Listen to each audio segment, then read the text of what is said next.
I'm going to let you introduce Jessica. But guys, welcome. We appreciate being on here. We just got back from Orlando. A lot of us had a great conference down there. I had to leave a little early to go visit my brother in Tampa, so I wasn't able to go to Universal, which was such a bummer. But great to see family. I kept seeing all those posts because I remember it last year. Was it good? I saw Kelly and Kathy over there. We Yeah, went to Islands of Adventure this yeah. time, It so was the the other different part. park. So A it lot more was, roller coasters. Oh, And I yeah. got just as sick as I did the last time. There you go. So I got her on the Hulk, and that was it. that No more was it roller right there. coasters for her. But I'll beat her up.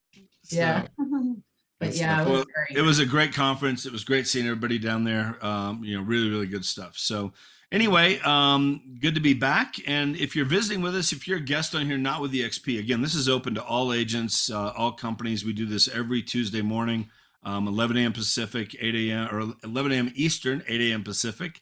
You're always welcome to come. Different topics every week. And today, Jessica is going to take it over. Kathy, why don't you introduce Jessica here? Yeah. Okay. Well, I'm excited, y'all, for everybody, and it's amazing that Steve and Nate, you guys are on here too, because your world is investing, and that's what Jessica's going to be talking about today. So it worked out perfectly that that Jessica, you are our guest today. And for those of you that don't know Jessica, she's here in Nashville with me. Her and her husband, rockstar agents. They've been icon agents for the last 3 years.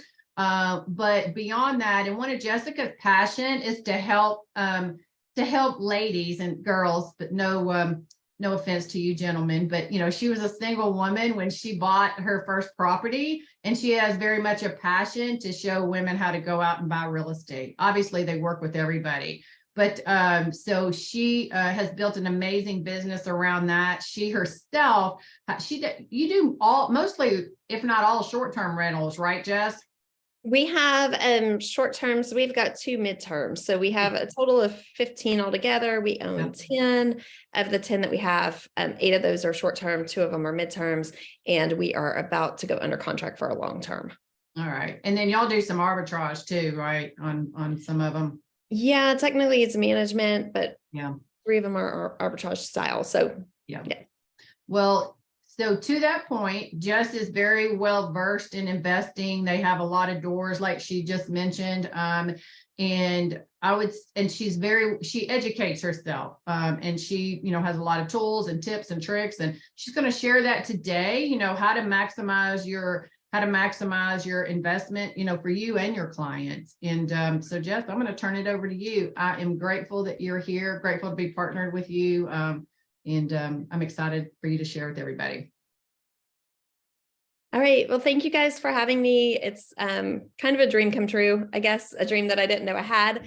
But I'll go through a little bit of who I am. And I do want to clarify, because EXP doesn't allow management. So in Tennessee, to do vacation management, it's a VLS license, and it's not a broker supervised activity. So in some states, for vacation rentals are not considered a broker approved activity. So you do get a license, but it's not, you don't have to have a broker. So we own a firm, and then Tyler's our licensed VLS agent, just to clarify, because there's been some confusion about that recently. So that's how we get away with that with the EXP. There's no, in Tennessee, we just have that advantage that we can do that. But yes, so I was a school teacher, and I bought my first condo in Nashville before I was a realtor. And I had lived in this complex that I loved. It was an older complex, but it was in a great location. And I had a roommate, and I was telling all the owners I want to buy, because I knew that renting wasn't building any wealth for me at all. It gave me a great place to live. But anyway, so there was a gentleman that was knocking on a door telling his renters to pay him rent. And he was using expletives, and he was having a very bad day. And I caught him when he came down the stairs. I said, I want to buy your unit. And he shook on it right then. And then I later found out that I needed 20% down. I did not know about local banks and, grant programs and all the things for first time buyers. So I went with a traditional lender, and I had to have 20% down, which I didn't have. So I started driving Uber and Lyft, and cleaning houses. I was working at a golf course on the weekend. I was teaching school. So literally working 5 jobs at one time to be able to buy my house. I bought my house, and hotel rates were really high. I put on a Facebook group for CMA Fest that my condo would be available during CMA Fest if somebody wanted it, because I needed a vacation. Really needed a vacation. And this girl wrote back, and she was from Australia. She had just booked her flights and she couldn't find an affordable hotel room. She said she was interested. I called her, we Skyped, because this is before FaceTime. It was in 2015. And she basically said, I want it. I love it. I will, I want to pay you now and secure it, but I don't know how to do that with the currency exchange and make it secure other than PayPal or Airbnb. And I asked the question that changed my life. And I said, what is Airbnb? And she said, you put pictures of your place online and people pay you to stay there. And here I am, a teacher coming on summer after working my butt off. And that sounded great to me. So I put pictures of my place on the phone, and I think my description said condo or downtown condo or something. It was nothing fancy. And she booked it. And I went to bed, and the next morning when I woke up, I had $8,000 in reservations for the next month. So, and my payment, I think, was $784. So pretty much overnight, I fell in love with real estate, and I continued to rent my condo out. I had an old camper that I fixed up. I went to my camper and would rent my place out. And I had my paddleboard. I was right by a lake. I was living my best life. So I loved it and fell in love with real estate that way, fell in love with house hacking. My teacher friends were struggling. Rents were going up in Nashville, and I would talk them into purchasing, and I would send them to my realtor that helped me buy, who is a friend of mine. And she actually did it for 0.75%. She did our deal because I had already worked it out. So I always think about that when you guys get friends and family, or you get these weird requests, or you do something nice. I didn't ask her for a discount. She just knew that my situation, I was working so hard. So she did it for almost nothing. And she probably got 5 or 10 referrals from me for doing that. So anyway, I was giving her all this business, and I had one particular friend who I felt like she didn't have the confidence to contact an agent. She had asked me when she bought a car, like, can you help me get a car? Can you help me? She just, we were single girls and we relied on each other and we needed each other. And it hit me one day that if I got my real estate license, that she would buy a house. So that's when I got it. I did it over spring break. I think in 7 days, I did all my coursework and passed the test. I got my license, and she bought a house. I think she was my third client, sold 12 houses my first year while I was still teaching full time, while I was still Airbnb, while I was living in my camper. My first video I did was in front of my camper. I remember all that. So anyway, all that to say, I fell in love with house hacking and getting creative. So my journey continued with helping women buy their first homes. I learned about first-time home buyer programs, local credit unions. Here in Nashville, and I'm sure in your areas as well, if you'll go in and talk to your credit unions and your local banks, there are amazing programs. We have credit unions right now doing 102% no PMI conventional loans with no condo questionnaires. I've got 2 girls pre-approved right now for 100% programs with no condo questionnaires. So that's important because some of these non-warrantable condos that are older is really the only starting point that some of these women can get into. So going into these places with, these without a down payment and affordable pricing, using those local banks is kind of a workaround to get people into their first investments. And usually those are great investments. That's why they're non-warrantable, because they're already investor owned. So you can live there for a little while, then you lease them out, or you get roommates. So that was the first thing I really wanted to talk about, is house hacking, because that's where your clients usually need to start. So house hacking is where you purchase a property and you live for free. You can live in the house for free by having roommates. You can buy something that has a basement suite or create a basement suite. IKEA sells little sinks for like $139. So there's a lot of ways that you can create a living space for yourself or your college age child or your client can create a living space in their first home and then get their mortgages paid for either through roommates or other rented space in the home. So they can buy their first home, they can get a camper and,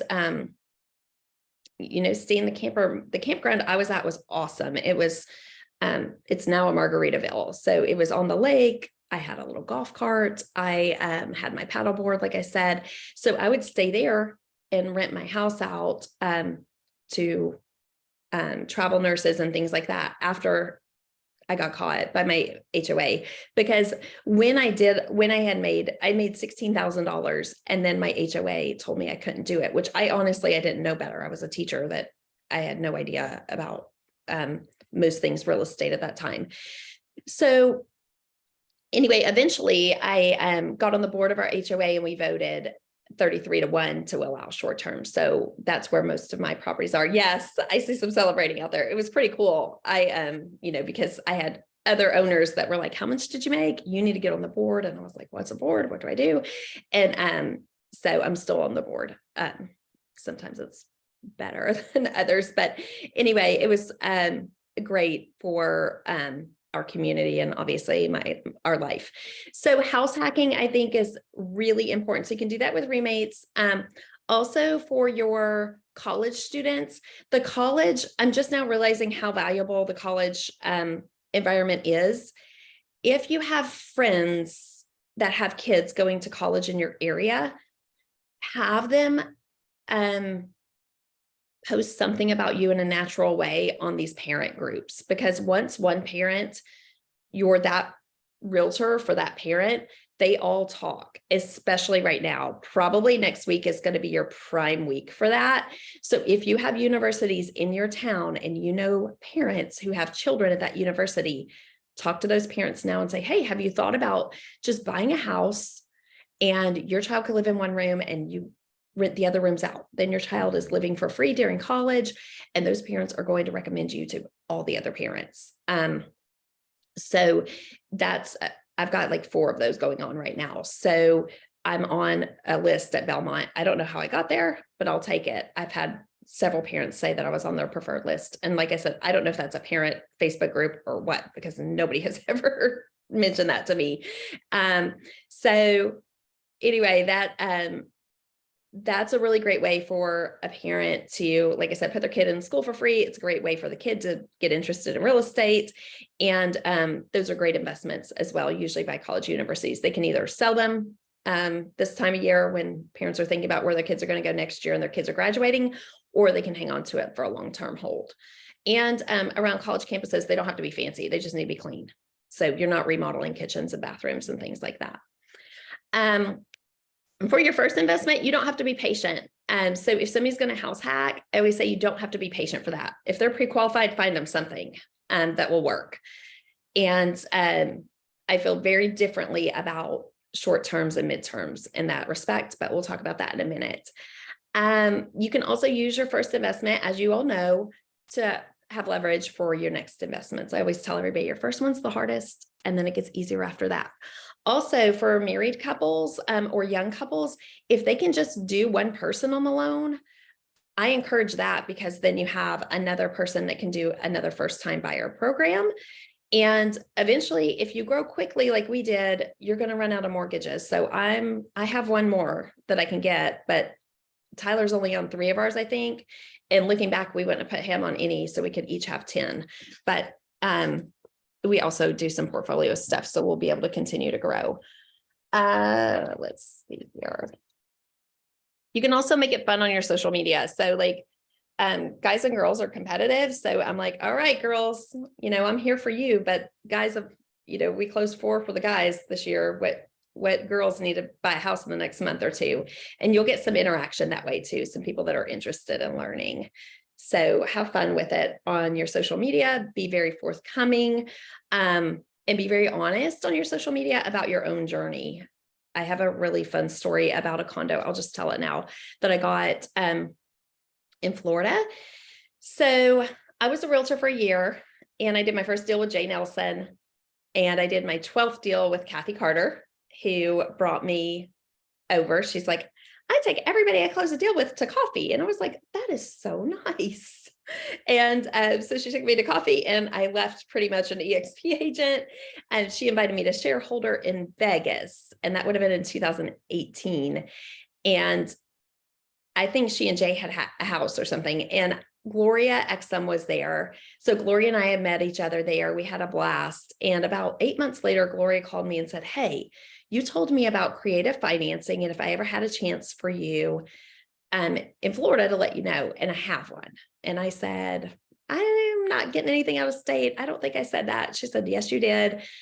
Let's talk about this deal. And Tyler and I were in the middle of our first flip, and we're just about to get married, or had just gotten married. And it was a very stressful time. We were about $70,000 over budget on credit cards for this flip. But she called me and she says this. So I say, I can't do anything unless it's 5% down and 5% owner financing. At this time, I didn't even know what the condo was. And she called me back in 2 minutes and said, he accepted your offer. And so I had to pull over on the Ellington Parkway and catch my breath, because I was kidding. And I said, okay, well, tell me more. And it was a beachfront condo in Florida, and it was $195,000. And the guy that was living there was like in his 70s and found a sugar mama and wanted to just leave. So leave it a mess, whatever. So I go home and I tell Tyler, I say, I need you to sit down real quick. And I said, I just accidentally bought a condo on the beach. And then I left the room or the house. And then he stuck his head out the door and said, why would I be mad about that? So, which is awesome. He's very supportive. And anyway, we didn't have the money for the 5% down. So again, I went to Facebook and I put on my Facebook page, hey friends, you guys know that I'm doing these short-term rentals, these Airbnbs. I just bought one on the beach, and I'm pre-selling weeks for $1,000 a week, which is a bargain on the beach. And I had 13 friends buy in. So I had $13,000 that I was able to pay my down payment with. So, and buy our furniture with. So it all worked out. That condo is doing great. And I know those deals are hard to come by, and it's kind of like, that would never happen. But I felt the same way, like that would never happen to me. So all that being said, you have to be, with a creative financing, you have to be open-minded. You have to be confident that you can make things work. And you have to just lean into the support around you, because people love you. You wouldn't be successful if they didn't. So people are going to support you, and they listen. So you have to talk. If you want to be an investor, you have to talk to people, and you have to keep your ears open, and you have to keep your mind open, because you don't know where the deals are coming from. So you have to be patient, yet ready to jump at all times. So that's just talking creatively. Yeah, just keep your minds open with that, with those things, and your ears open. And if you're not ready, have a list of people you can call who are. And now it's just been, that deal's been really, really cool for us. And we've only been there once to visit after getting it ready, but we still, our friends and family use it all the time, and they love it. So it was a good move for us. Let me jump in right there, Jessica. Like, just what you kind of talked about through your stories and things you've shared, the one thing is, you are always thinking, you're always creative, you're always, asking the question, whether you ask this specifically, but it's like, how can I? Not like I can't, it's always, how can I? And, in what you shared about, with the colleges, right? Now's the time. People, they got kids going to college. They're going to be paying an exorbitant amount of rent for their student to go to college. So start talking to your people, like she said, about, hey, who do you know? And then rent them out to other people and make money. Have your clients make money. But then what you just said to me was genius about what you did with your condo down there in Florida, right? You needed money to come up with. You didn't have the money. You were buying this sort of by accident. I mean, what a great deal, like $195,000 condo on the beach in Florida, right? And so what did you do? You came up with creative ways to, you ended up with enough money for your down payment plus your plus furniture. And so I just want to make sure everyone's catching that. the creativity, the ideas. It's ask yourself, how can I, not tell yourself I can't. Yeah. And a lot of people, like the same thing with that, like everything comes around. Gloria gave, I mean, that was a great deal that she found, but I had planted that seed, and she could have taken that deal herself. But what she's gotten from that is now, because we have one down there, so many people have said, how do you do it? How did you get that one? I want one. I want one. And I bet she's gotten 8 or 10 referrals from me down there. I'm not going to send anybody to anybody else because she keeps closing these deals. She knows what's going on. She knows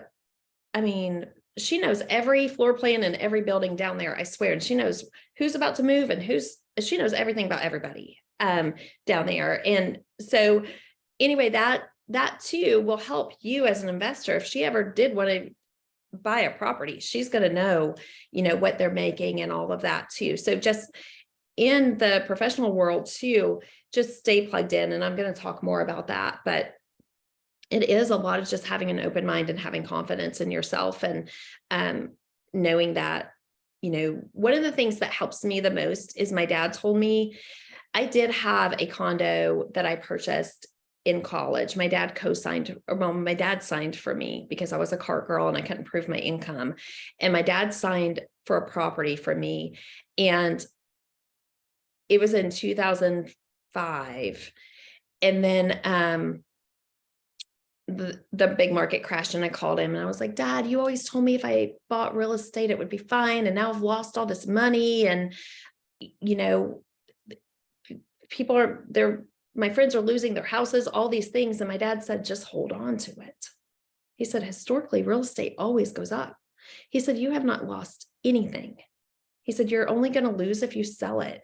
So my advice is, remember that historically real estate has always gone up, and don't get so over leveraged or take these short arms or anything else. Like, I've always been a little more cautious because of that experience. So keep that in mind. Like, it's okay if the market goes down, as long as you don't sell. If you're not in a position where you have to sell, you're going to be fine, and your clients are going to be fine. And they are afraid of that right now.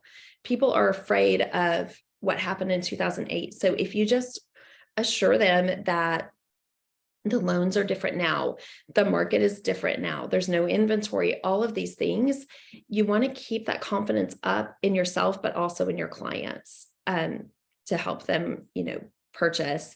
And another thing I tell my first time buyers, especially the women, because some of what they can afford is not the most desirable condo or whatever, is just that it's just temporary.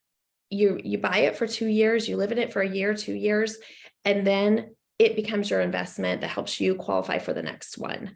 So a lot of this is, realtors do play a really, really important role in especially getting people started in investing. We're like their investment therapist, basically. So let's see, what else was I going to talk to you? And also your work ethic plays a role. So, it's not easy sometimes to get into these, but if you're willing to work, and I'm talking about, I was willing to go bartend, to do whatever I needed to do if I ever fell behind, and I still am, I will go clean houses, whatever I need to do to pay my bills if I ever got into that situation again. So if you have a strong work ethic, you're going to be fine in the investment world, in my opinion. Now I want to talk about how to maximize what you already have or what you're about to buy. So with long-term rentals, you've got to think about who your avatar is. Okay. So if you want families to come and stay in the house, think about how long does a family typically rent? And what do they want? So they're typically going to want your better schools. They're going to want a yard. They're going to want a 3-bedroom, 2-bath, things like that. So think about who your avatar is whenever you're purchasing long-terms. If you're going to be by a college campus, then think about, you're going to have turnover probably every 3 to 4 years, maybe every year if you're just doing the semesters. and think about what you want to handle. And if you can handle it, or if you need a management company, do your market research, look on the MLS and see which ones have closed in the last 30, 60 days and what they got for rents. I'm a fan of furnishing them. When I had mine in Arizona, when I left it furnished, and I always was able to get people at first on Craigslist. I never needed a property manager, even though I was in my 20s when I moved back to Tennessee. But I think it was because it was furnished, and every single one of my renters was a father that had just gotten divorced. So it was just easy for them. So I'm a fan of furnishing. So that was even back in 2008 is when I moved. So furnished rentals was really nothing new for me. And I was only making $8 a month on that house. And I was thrilled with that because it was paying for itself. So when Airbnb came along, it was really awesome. So I also say with the long terms to put them on your MLS and Facebook Marketplace, which is current right now. It might be something different, in 6 months, but whatever's popular in your area, go ahead and put it on both so that you can get those leased out right away. Also, if you go up on rent and your renter says that they can't afford it, they're going to move out, think about what that looks like. Because sometimes it's better to keep that rent the same or go up just a little bit than to have a full month of turnover. So if you have a great tenant, and maybe your neighbors has gone up $100 or whatever, it's okay to keep the tenant in there and offer them a discounted rent if they're already there, because you're looking at, having them to move out, then cleaning, then having, somebody else move in who might complain more about like minor problems. You just don't know what you're going to get. So if you've got somebody good in there and they can't afford a rent increase, you're not crazy if you don't raise the rent, in my opinion. Some of you guys have more experience in long terms than I do, so your opinions might be different, and feel free to chime in. Any of you guys feel free to chime in. I thought this was a panel until about an hour and a half ago. Steve, while we got you, Steve, Steve in Denver, you does all long-term rentals. What are your thoughts on raising rent versus, keeping the same client versus, maybe a month vacancy and trying to switch over? How do y'all operate with annual increases, or how do y'all look at that? We try and build that into the expectation with the leases that our property management companies write, where there's a built-in, it's typically about a 3% increase. Sometimes it's more, but so I would prefer to keep a client. If there's a client who is paying regular and they're taking care of the home, I would way prefer to have a little bit lower rent and keep that tenant in place than have a vacancy for a couple of months, have to take care of a bunch of deferred maintenance, and then look for another tenant to come in to make an extra $100. It's going to take you 3 years to recoup those, the lost rent. And so we highly encourage that. So do you have then in your lease agreements that it's an automatic or whatever it deems in the area, that it's a 3%, or do you just set it up, that likely will be a 3% increase, in a year? Yeah. So it's not written in all of the contracts. Each property manager is a little bit different. Some of them do. They'll write it right in the contract, so that the tenant will know. But that conversation is had right up front with the tenant so that they understand that's coming. And at the end of the day, because the market changes all the time, we do like the idea of keeping it negotiable. But we do everything we can to keep the good tenants that we have, and not have that turnover. Yeah. Perfect. And by the way, I'll just say I was having a great conversation with Jessica. I don't know if you remember Jessica, but at that restaurant, your story is amazing, and it's so exciting to see what you've done with short-term rentals. That's a fantastic way to go. It's just, there are many different ways to invest in real estate, and what you've put together is just a phenomenal situation for what you're doing. So congratulations on that. Well, thank you. I look forward to hearing more about your program too. So I'm So excited. jump on Thursday, girl, register for that. But Jessica, so talk about, you and I have had a lot of conversations, and I don't know if you have more stuff you want to cover, but one of the things that you have shared with me is when people are looking for, and Done For You does this. So Done For You, they do long-term rentals, and they buy in multiple cities. So they go in cities, they vet cities, all of that. But I know, Jessica, for you with short-term, you have a program that you use that kind of vets the short-term rental market in different cities to show good areas to buy in. Is that right? Yes. So talk a little bit about that. So if people are interested in short-term rental, like to me in Nashville, it's hard, prices have gotten crazy. Yeah, I'll talk about that in just a second. There's just a couple more things I wanted to say about Okay, long-term, perfect. just real quick. And one of the things with long terms is to think about too appreciation and know what's happening in that market. So is there an airport coming in? Is there a job announcement that's happened? Is there a Trader Joe's? Is there a Starbucks? All of those places have done that research and they know big things are coming. So when those things go in, if you find an opportunity, jump on it.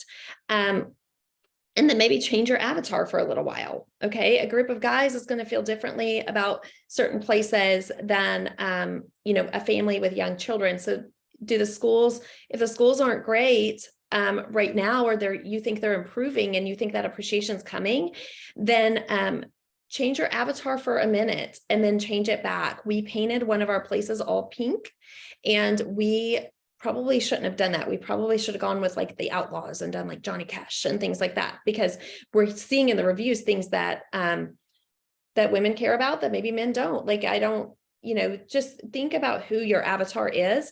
Also, I have this new idea and I don't know if I can't make it come to fruition right now, but I want to do something like golden roommates, where I was just on this girls trip and in Scottsdale, and we were talking about like when we're old, like living together and being roommates instead of going to a nursing home. So I was like, oh, can I make an Airbnb app just for like the Golden Girls? But like, think about that too. So if you're in an area like, in Florida where there's a big retirement community, can you do something where these older, because a lot of parents are moving back in with us, right? Because they don't have the money to go to assisted living. So think about that. Is there something you could do? Is there a handicap accessible house you saw and you're like, oh, this could be one where we put different roommates and things that, what would that look like? So, I don't know, liabilities, just, this is my head. It's always going. So, if there's hospitals coming in, all of those things. Also, guys, this is huge. I just learned about this in Cabo, and it saved me for Icon this year. I was 3 deals short of Icon, and somebody said, well, rentals count. Guys, rental transactions count toward your Icon.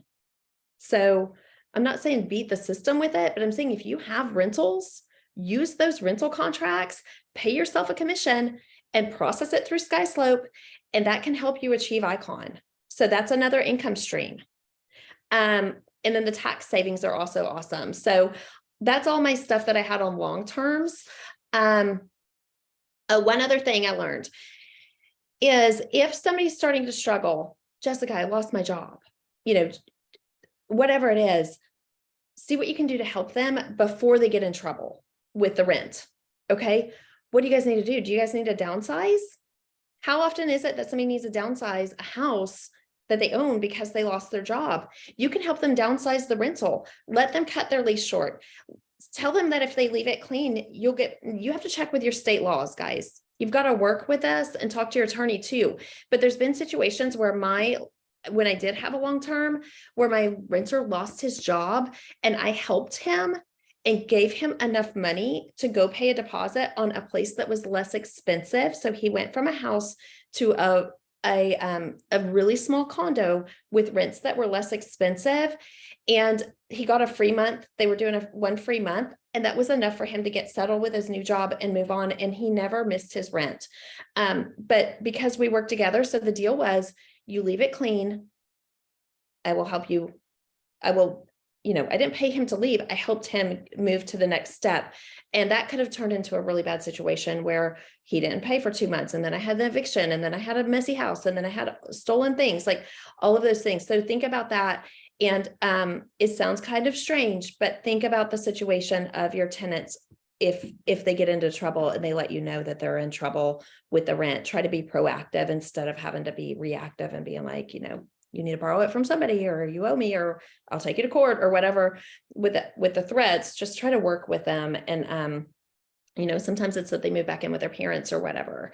So, but still, if they get their deposit back, things like that, it's still better than them having to go through the eviction process and possibly having a bad taste in your mouth and damaging the home. So that's my last thing on long terms. Short terms, what Kathy was saying, short terms can be super, super lucrative if you find them in the right place, the right time. STR Insights is a software that does the research for you. And I just had an interview with them yesterday. I'm going to be their preferred agent in Nashville and Smithville. So if you are in short terms, talk to them. If you have experience with short terms, you need to contact STR Insights right now and ask them if your area has a preferred agent, because it's only $100 a month and you get the leads and there's no referral fees or anything like that. So you're the preferred agent for your area. But even if you're not interested in that piece of it, STR Insights, you basically log in. I should just show you. Let me see how I can share my screen real quick. This is going to blow your mind. Let's see. You should be able to share. Oh, I see.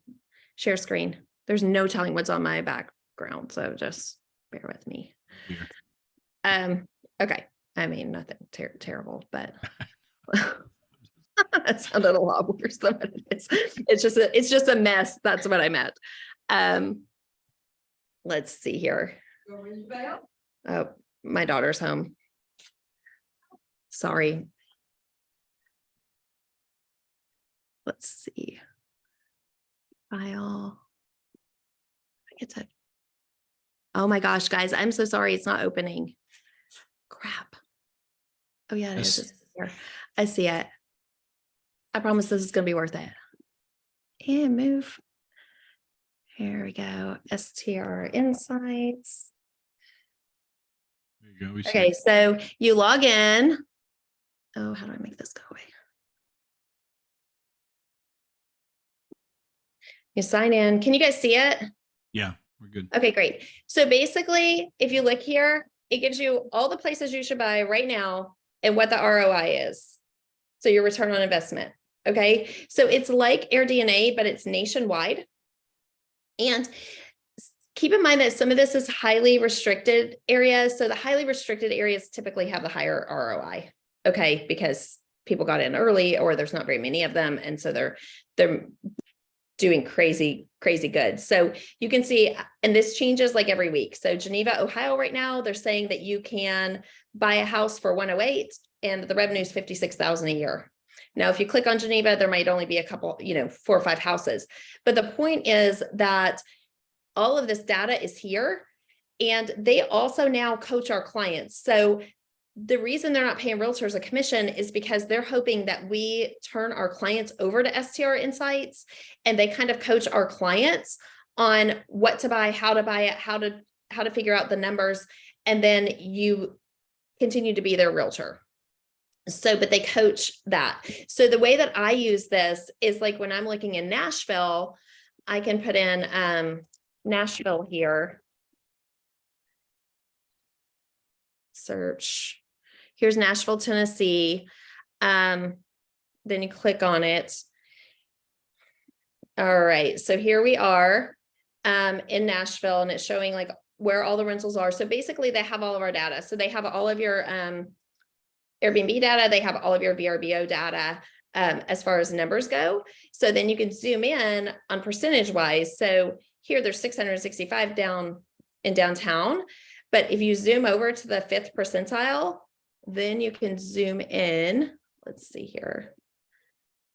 Zoom in. And so you can see, you can show your clients like the top 5% are almost all downtown. So you need to buy downtown.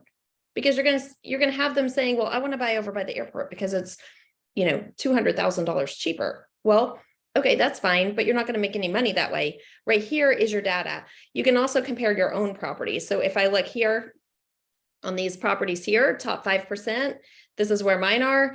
All of these are my properties. I can almost guarantee you when I click on these, like this one, you can click right here and you can see I have a 2-bedroom, 1.5 bath that was 115,000 last year with 61% occupancy. This doesn't even include my private bookings. This is only VRBO data. And then you click on it and it comes up.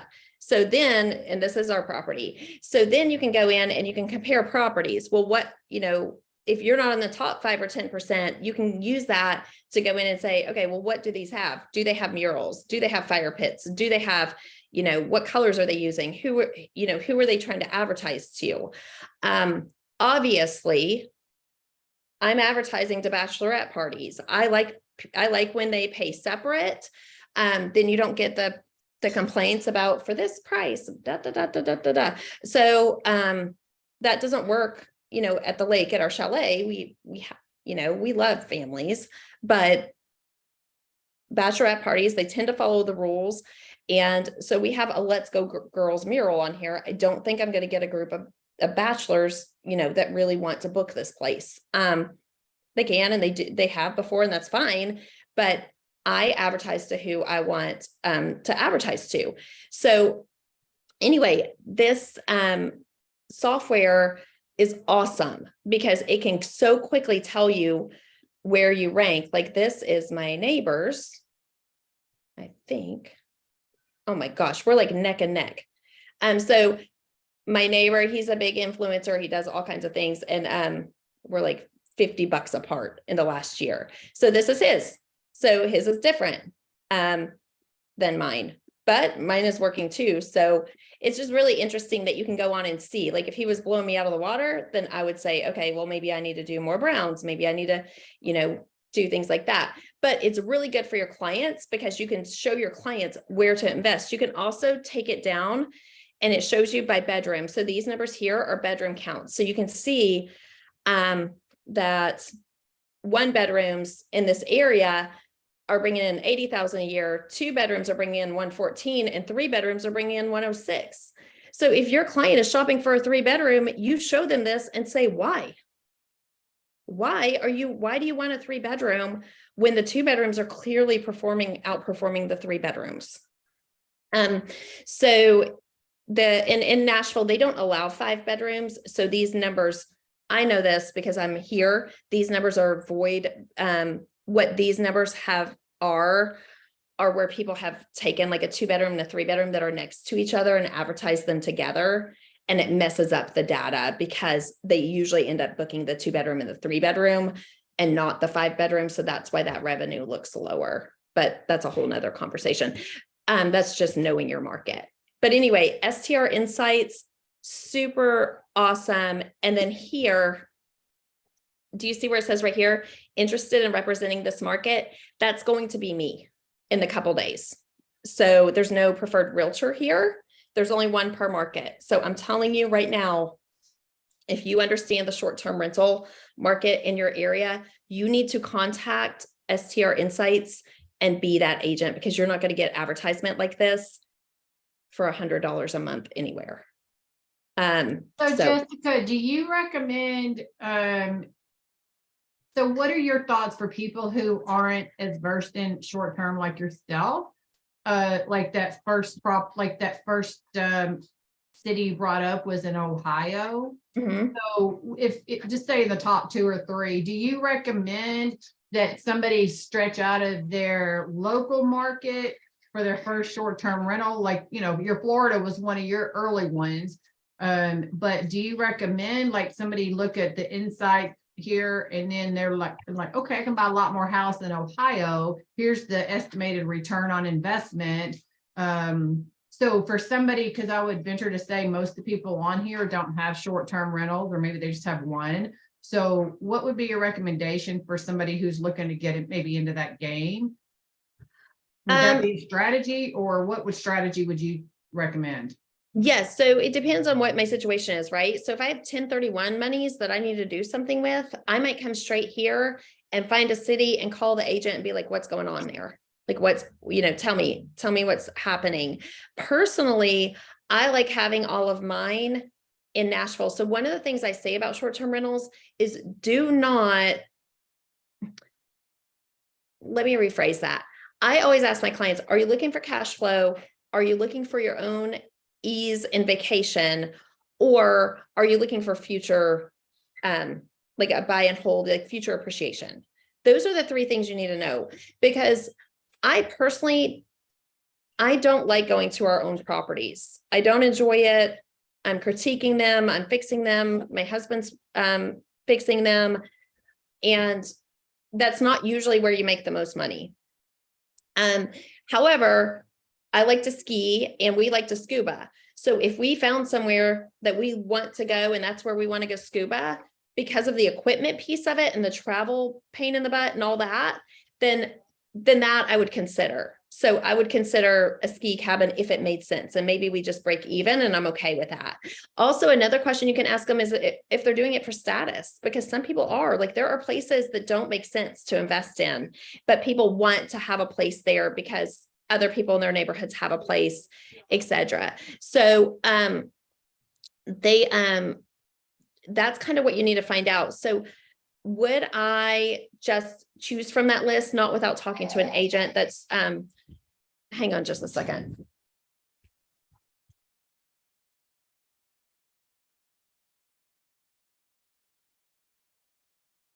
Life of a Sorry. realtor with a I have toddler. a 2.5-year-old and she just had a little bike wreck, but she's okay. So they let me think where I was. Would I invest in straight off that list? Would I invest there? No, but that's going to give you an idea of where you need to go to talk to those agents. You also have to find out what are the laws. So Tennessee has a state law that says if you're currently doing it and a local ordinance passes a law that says you can't, you're grandfathered. So you really need to talk to somebody who knows those state laws and the local laws, because if there's other states that have passed that law where you don't have to worry about getting shut down, that's huge. And then also, like, what happens if, the market changes? In Nashville, they're building 43 hotels in the next 5 years. I personally don't let that worry me. I think the hotels are going to bring in business. I think the vendors will stay with me. My locations are really good, but you need to be thinking about those. Can you turn it into a long-term rental, or can you sell it? What's your end game there? So, but the regulation piece is something that does concern me, because I've heard of other cities like shutting down current ones, and that's a problem. But yes, this tool is so awesome, and it just really impresses your clients as well. So I don't know exactly what their trainings look like for clients and client data, but it's kind of like the Bigger Pockets calculators and things like that. And personally, I love the Bigger Pockets calculators because they call me. And they should call you too. Definitely go on your social media and say, hey, I took a training today on investments. Any of my investors, please call me. I have new information. Always stay in front of your investors. Your investors want to work with clients who go to trainings, who go to meetings, who go to conventions. They want to know that you have all the new knowledge, the AI and all that. So make sure that whenever you take the time to attend these trainings, you're also taking the time to share that with your clients. Do, a little snippet on what you learned. That'll help. That's a great tip. Done for you. They're going to do their webinar on Thursday. And so, you can post today, hey, I went to an investment, training, call me, for questions, let me share with you what I learned. And you can do it again on Friday after you come to Thursday's investment training. And so you're putting yourself out there, to Jessica's point, in front of all your investors that are all on your social media, and they want people that are on top of their game and know what they're talking about and what have you. So we only have about another couple of minutes. Does anybody have any questions that they just want to ask before we finish up with Jessica and let her go? A lot of good stuff, Jessica. Yeah. So one last thing, and you talked a little about this, that I'll ask a final question here. And you talked a little bit about it, with investing, you got to put 25% down. and you talked on the front end, kind of all the different things you did. You know, you worked 5 jobs to buy your first place. I mean, you did, you know, you came up with, hey, we're pre-renting this great beach condo. You got people to prepay for a condo that you hadn't technically bought yet. But you did things like that. Are there any other, because I feel like on investing, that's what holds a lot of people back. They don't have the upfront money. So is there any other, and Steve, if you have any other tip, you know, for the last minute, are there any other kind of tips that you would recommend for people who are holding back on investing because they don't have the down payment? Just real quick, I'll mention the DSCR loans. So talk to your lenders and see if they have the DSCR loans. Those are debt service loans. They don't do credit checks, or I don't think they do credit checks. They don't care what's in your bank. All they care about is how much the house is worth and how much the projected rentals are, which STR Insights can help you with. They also help you with comps, things like that, the data on STR Insights. And then also you can do self-directed IRA loans. So that's where you take your IRA. You can make it self-directed if you don't already have one. I don't know exactly how to do that, but, and then you can buy property with your self-directed IRA, but any income that's coming into that property has to go back into your IRA or you get penalized. I'm sure some of you know a lot more about that than I do, but those are 2 of my other strategies. Steve, do you have any thoughts to share on that? Yeah, I would just say as you're looking at properties, either for yourself or for clients, Jessica mentioned a couple things as far as, you know, there can be restrictions in HOAs and in different cities.